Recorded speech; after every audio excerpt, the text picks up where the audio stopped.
Did you know over 60% of first-time clients do not return for a second visit? That is so painful, but it doesn't have to be that way. That's where Maya comes in.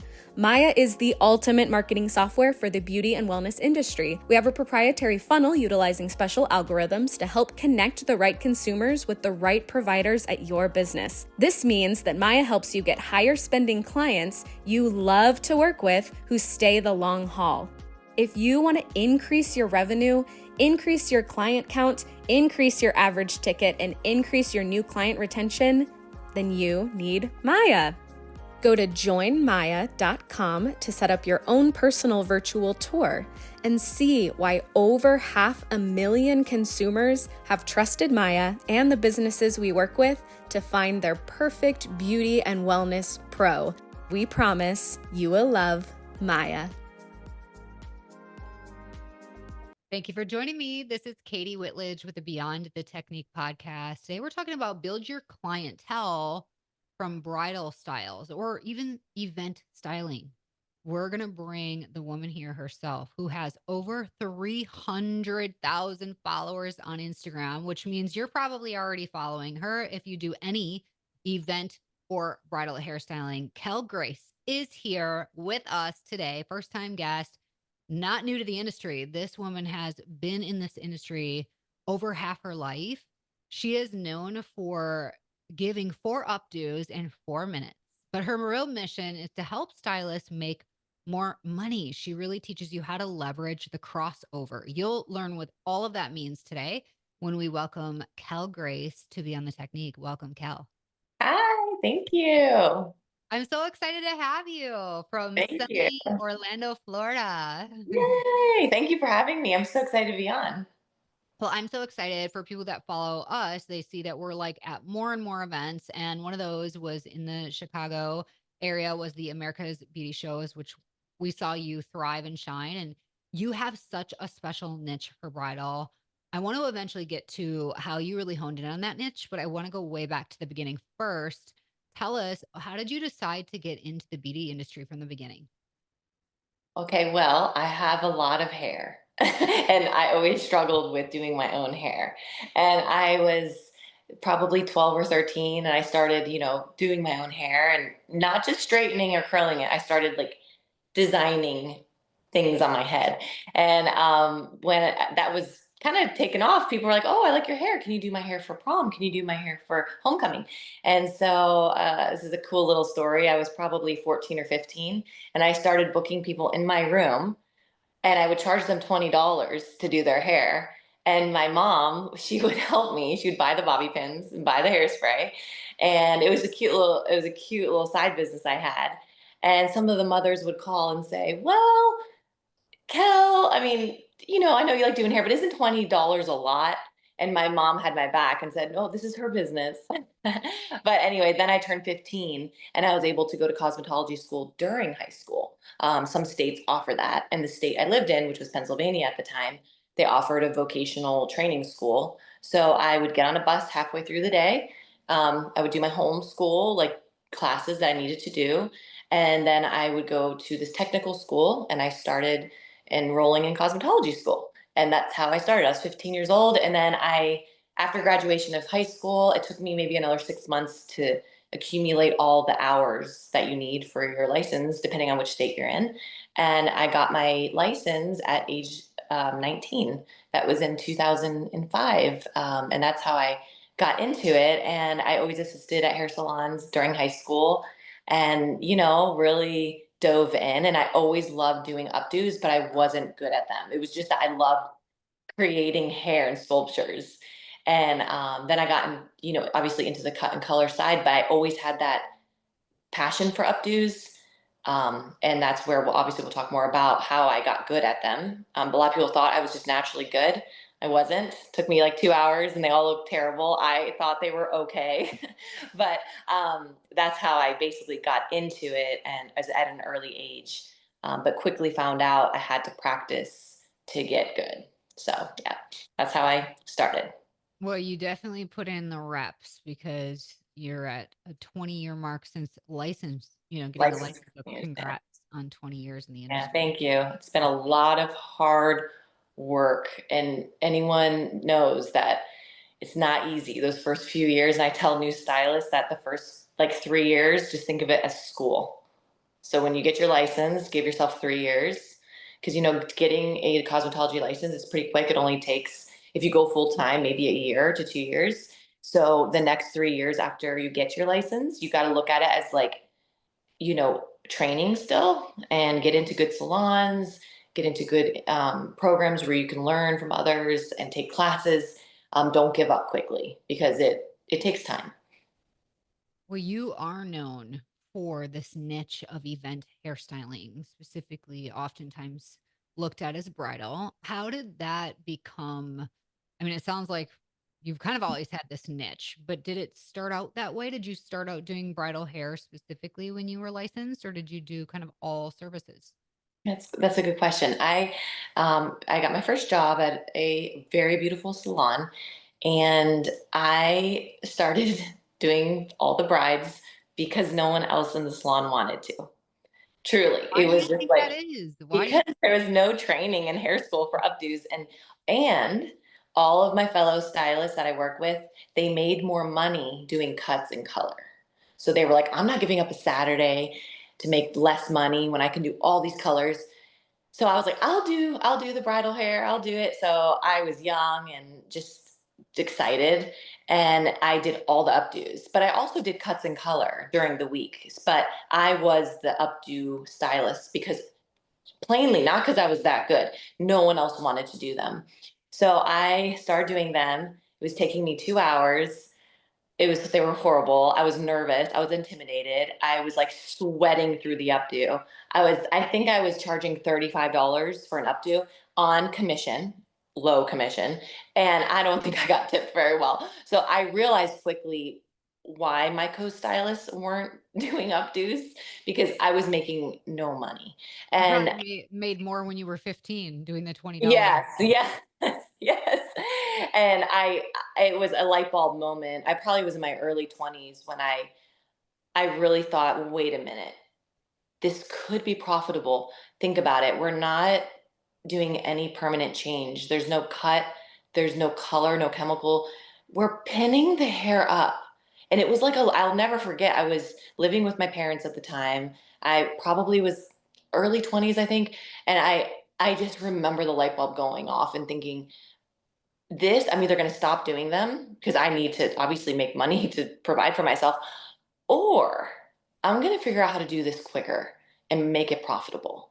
And it was in those moments that I would stay up till 2 a.m., 3 a.m., and I would develop techniques on mannequins. And I was like simplifying it. I was like, well, let's take things we already know, like a braid, a twist, ponytails, things that are so simple. Let's use those and then think outside the box with those to get to the result faster. And it was just something that I was in my heart. And it was just like, God was like, put it on my heart to just like go with it because the industry needed help. And it was in that time 20 years ago when updos, we didn't have social media yet. They were rough. They were in a transition period where a lot of stylists were not doing them. And I think it was basically like you either did them or you didn't do them or you stopped doing them. And so for that, like next 5 to 10 years, I was developing techniques and I was doing hair really fast and really well, that other salons were looking at my work and asking how. And then they asked me to come teach. And product lines started noticing. Other companies on the road were noticing. Distributors were noticing. They're like, well, can you teach us this?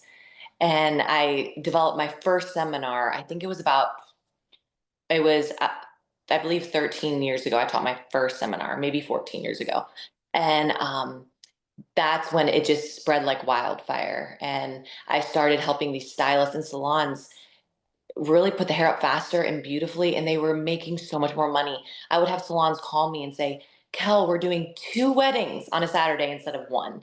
We are literally doubling our income. And I was like, yes, now you can make more money doing updos than cuts and color, or do all of it. Just enjoy making doing the weddings and making great money. It's like a bonus day.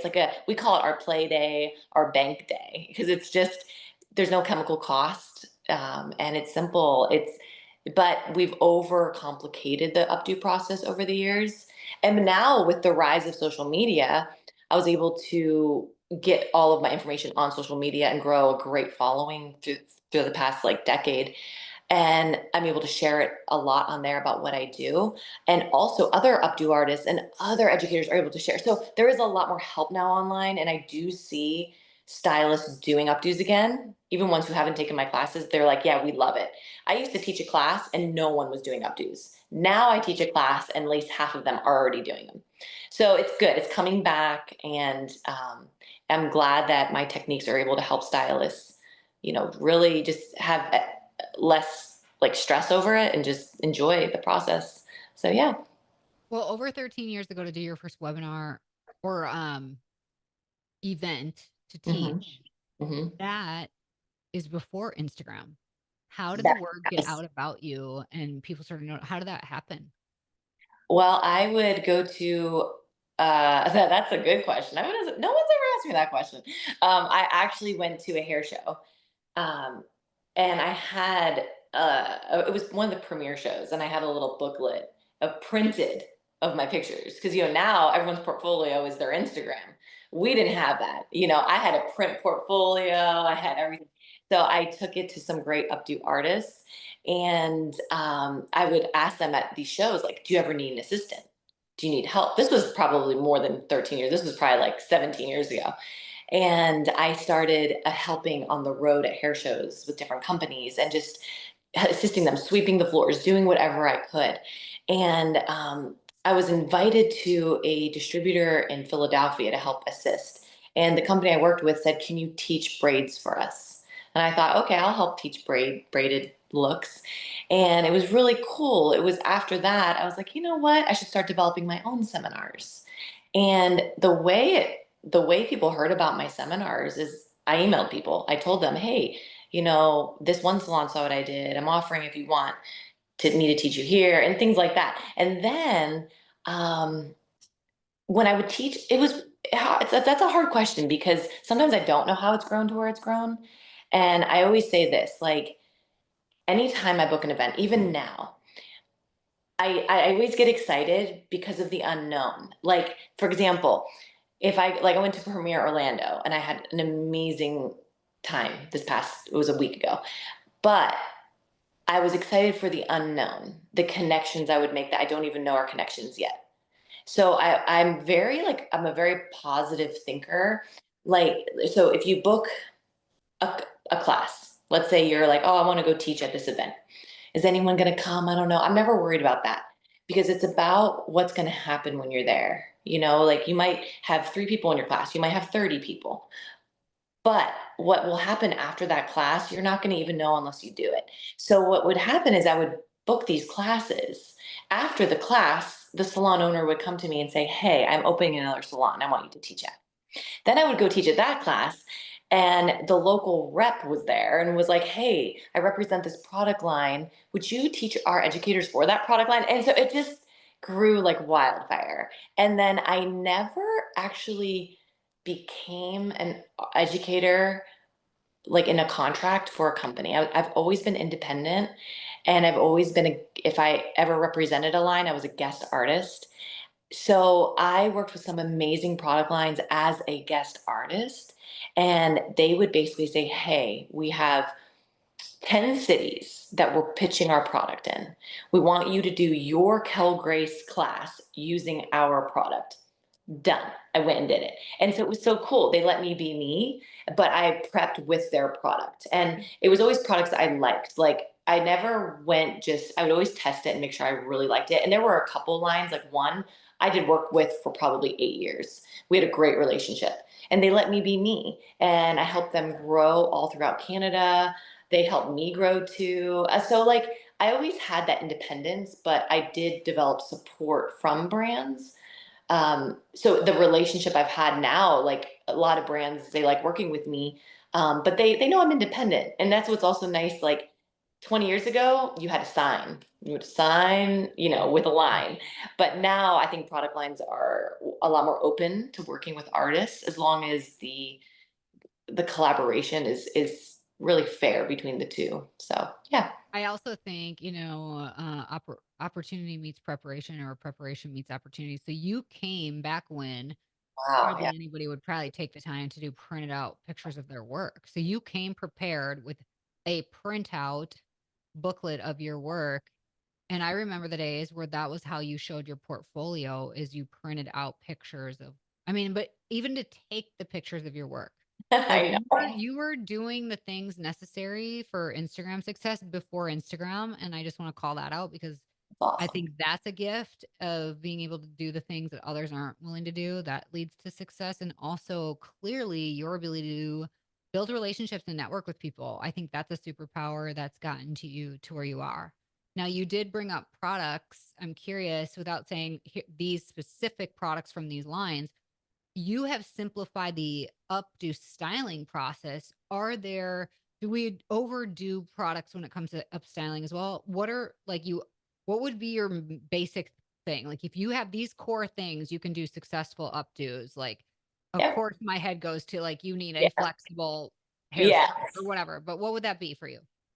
Well, first, a saying is a chance favors a prepared mind. I love what you just mentioned there. Chance favors a prepared mind. And another one I have to just share is um, opportunity. Most miss opportunity because it looks like overalls and dirt.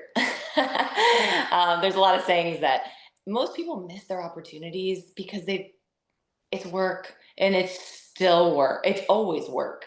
And that when I had to evolve from, because I was before social media, so bringing my brand to the social media age we're in, I mean, it's always work. Another 5 years is going to be, it's always work. But you're right. The ones that put in the work, and I always see this with stylists, the ones that buy tickets to events, that go to shows, that share with me online, they're the ones that are doing really well. It's like the ones that put in the work. It's like so much more than just when you're there and doing the updo.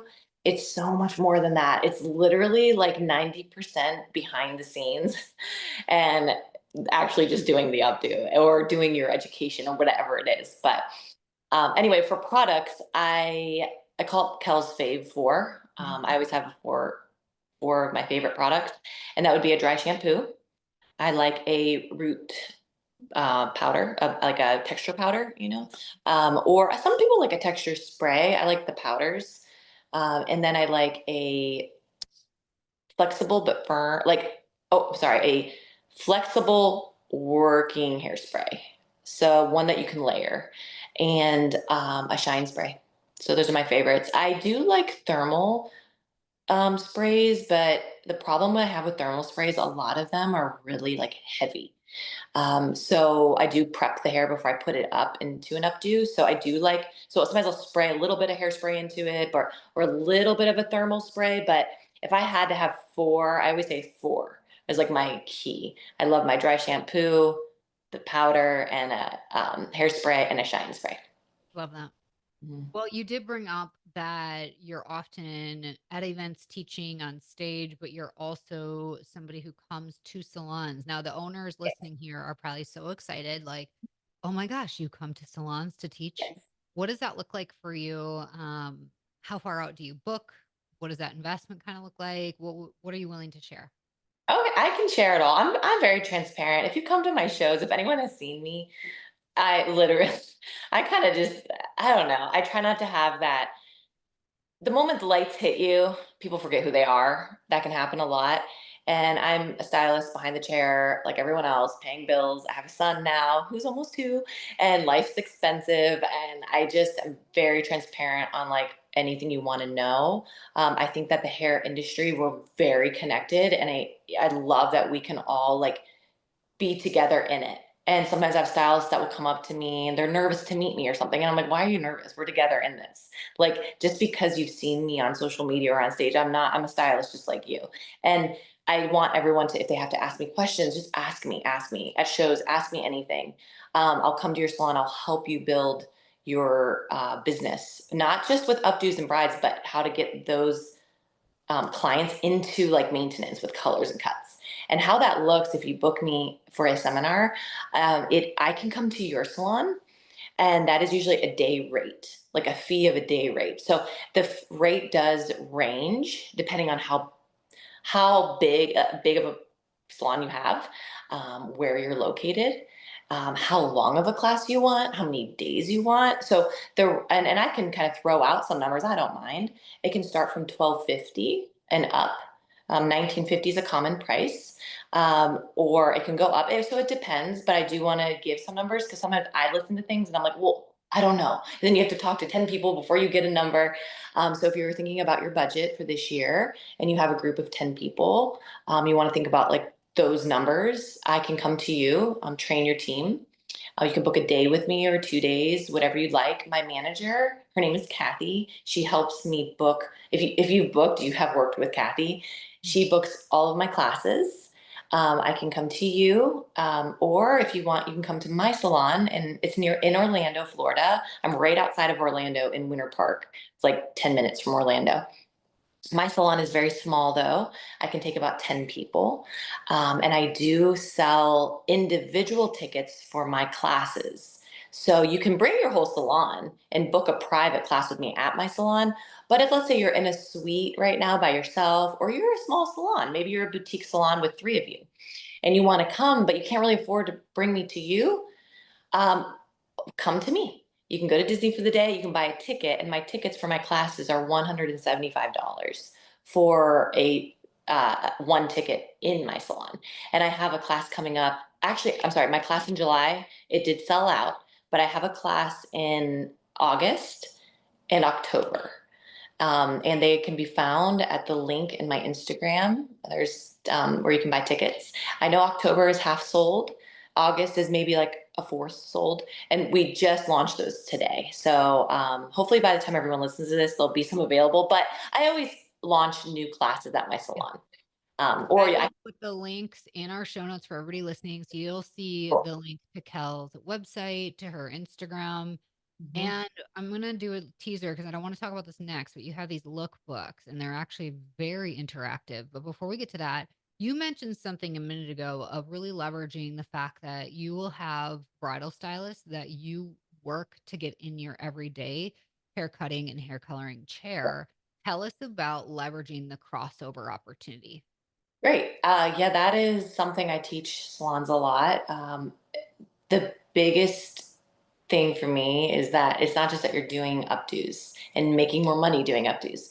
You're turning those updo clients into maintenance clients with colors and cuts. That's how I built my clientele at my salon. I work behind the chair during the week. I have a fully booked clientele. I'm booked out 2 months. I don't even take new clients right now, because I have to allow time for my regulars. And it is most of them, the joke that we have is that I've literally done their second weddings already. Like, like, so it's funny. They have a longer relationship with me than their first spouse, you know. It's so funny. It's terrible, but it's true. But no, you can really turn these clients, like if you do a trial run and you're like, hey, would you like some highlights? They're trusting you with their wedding hair. They're gonna trust you with their color. Then they come to you for highlights. And then you do so many of my clients, I just started with their wedding hair, and then they're like, well, I want to book with you for my haircut in a month. Okay, I'll see you then. And then another way, you take little gift bags for the bridesmaids with like maybe some mints, maybe some bobby pins, a little travel hairspray, and then you put in there a little coupon that's like, 10% off your first visit with me for color and cut. And so many bridesmaids, some of the brides I never saw again. I would see the bridesmaids. They're like, you do color? Oh my gosh, where is your salon? And I'll tell them, and then they book with me. And I'm just thinking about some of the girls like I'm like friends with now, basically. I've known them for well over a decade, some of them 2 decades. And I've seen them have children, and it's really special. But because I worked on that when I was there, it wasn't just the updo. It's like, hey, I'm also behind the chair. And now, if like, especially during COVID, all the weddings canceled, right? Everything canceled. I mean, all my classes canceled, everything. But once things opened again, events weren't too big yet, but behind the chair was. So you have that security of like, you have clients during the week, and it can really, I always say too, it gets your muscles in your hands and your mind always sharp.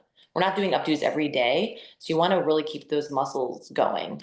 So I definitely teach salons how they can marry the two industries together. Literally, like it's very profitable on all ends, and it mixes it up too. If you do wedding hair and you work behind the chair, you're getting a break from both. You can have fun with all of it. So yeah. Well, I love how you started your journey networking, bringing your own printed out photos of the Yes. work that you do. And now you have this special lookbook that you can Yes. buy, like listeners can buy this, but it's very interactive. Now, for Mhm. those of you watching today's episode on YouTube, you're going to actually get the sneak peek. We do have the link in our show notes for you to watch today's episode. So go there if you want to see this. Show us, Cal, what are these amazing lookbooks? And for the people who are listening, kind of share with us what you're showing me. Okay, I'm about to show you something so cool that it sells out at every hair show. It's so cool. I am so excited about it, and I'm going to tell you before I show you a little bit about it. I used to sell DVDs. Who remembers who has any of mine? But who does not have a DVD player anymore? Everybody. So a couple years ago, I was teaching online, Instagram, different things, trying different ways. But about 2 years ago, I really felt there was something missing. Everything is online, everything is on Instagram, on TikTok. You save these videos. Like I save recipes. But when you go back to your social media, you're like, where did I put that one recipe? Where did I put that up to? Where did I put that hair color I wanted to learn? And it gets lost. It's oversaturated. There's just so many videos. I think our brains are just overstimulated. So when I was pregnant, actually I had just given birth. With all my free time, I'll never forget. I was sitting on my couch, and it was just like I have these aha moments a lot. And I had been wanting to write a book for years, and I never got around to it. I started drafts, I started things, but it never stuck because I was like, people don't really hold books anymore.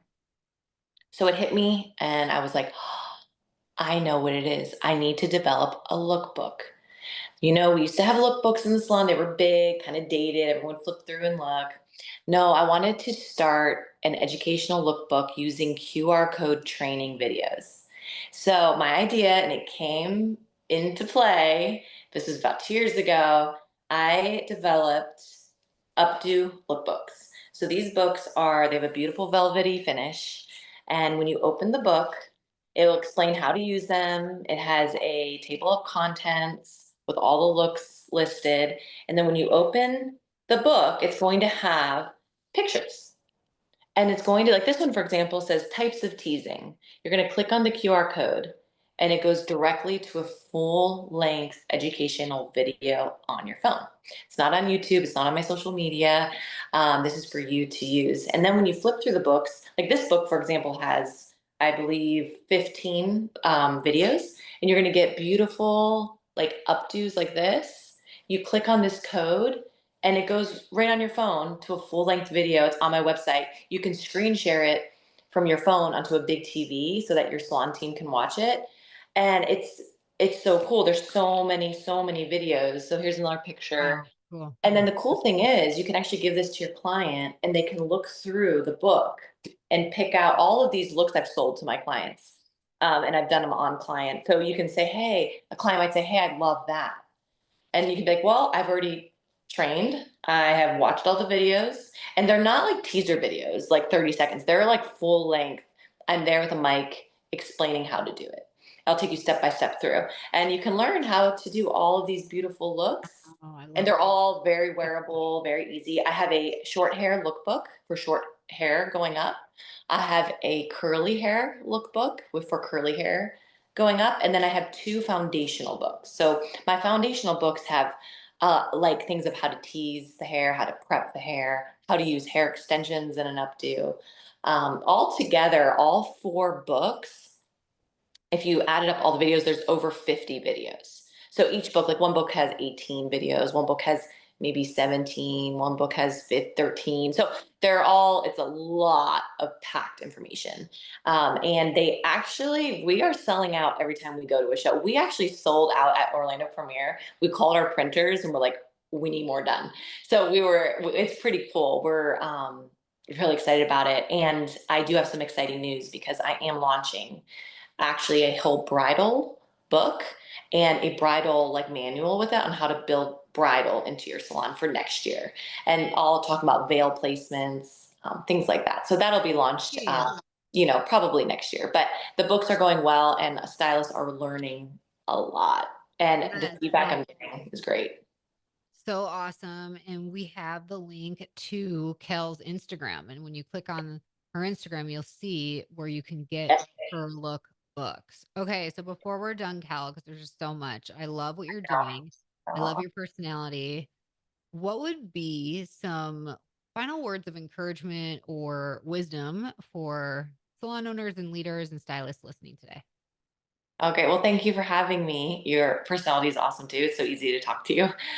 Sometimes these can be awkward. You're like, well, it's been really fun being on here, and I feel like we could talk forever. But some advice would be just keep on keeping on, even when it's hard. And I feel there has so many times where I just didn't give up.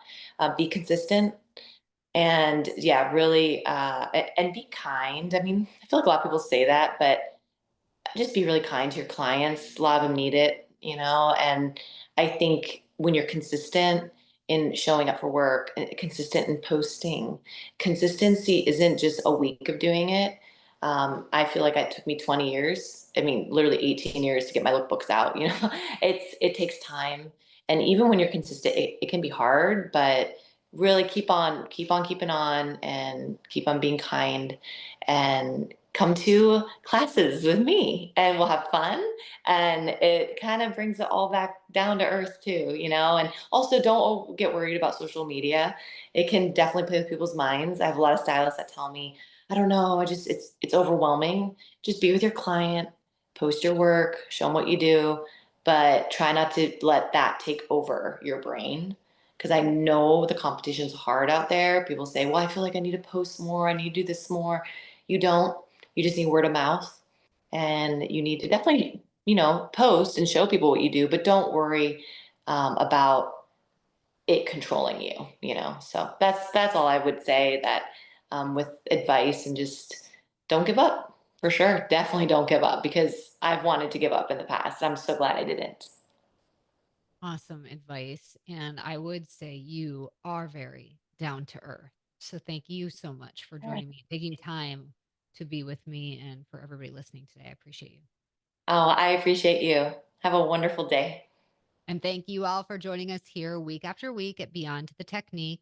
If you appreciate this platform, please take a moment and leave us a 5-star review wherever you're listening so that more people like yourself will discover Beyond the Technique, where we're here to change the way that you are supported in your business. Until next time, have an awesome day and stay strong.